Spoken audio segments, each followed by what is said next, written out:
Hello, my name is Louise, and the poem I have decided to critique today is Walking on Both Sides of an Invisible Border by Aluktuk Ipeli.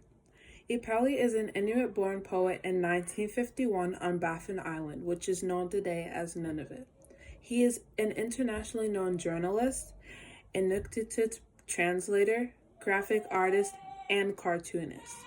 Many issues of colonialism, spirituality, and the navigation of cultural identity are often embedded in all of his work. Ipeli's poem is a reflection of his life and personal experiences as an Inuit man living in the Western world. He explains his experiences as walking with an invisible border between his left and right foot as he must navigate his split existences. He describes it as being sentenced to a torture chamber without having committed a crime, expressing his wish for this border to simply disappear. The main theme of this poem is the deep emotional and psychological struggle of navigating dual cultural identity.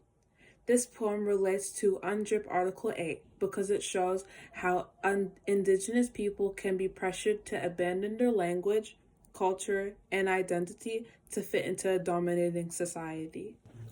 This poem is an interesting one. It is written in free verse, meaning it has no scheme or meter. It is also a 10-stanza poem separated into an uneven set of lines. Ipeli uses a number of literary devices. He uses metaphor, with the central metaphor being the invisible border, which actually represents a cultural separation between Inuit heritage and Western culture.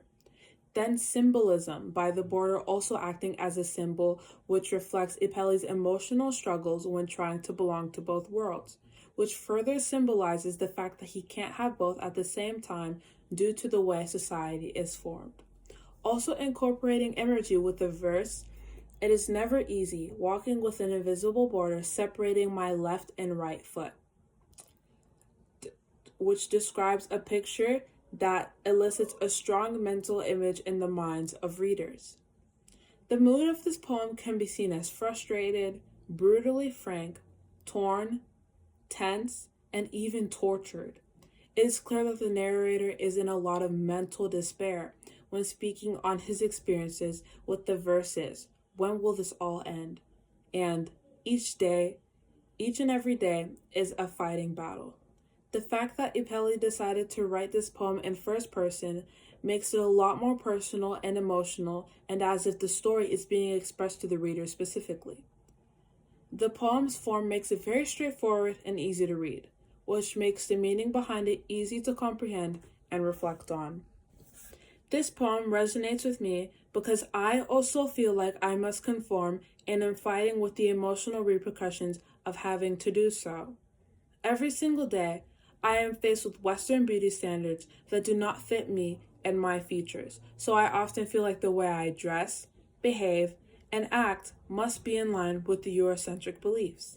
It is extremely disheartening to have to conceal things that I find beautiful just to fit in with society and to lower my chances of being discriminated against and judged by others. Like Ipeli wrote, "Each and every day is a fighting battle." Overall, I find this poem to be very touching and informative. I enjoy being able to grasp other people's experiences and see through different perspectives. Reading this poem has helped me to further understand Indigenous struggles in today's world and just how much of an impact colonization has had on them and continues to have on them. One thing I wonder is if Aluktuk Ipeli was ever able to make peace with this invisible border of his, or if he maybe stopped trying to fit in to the Western society.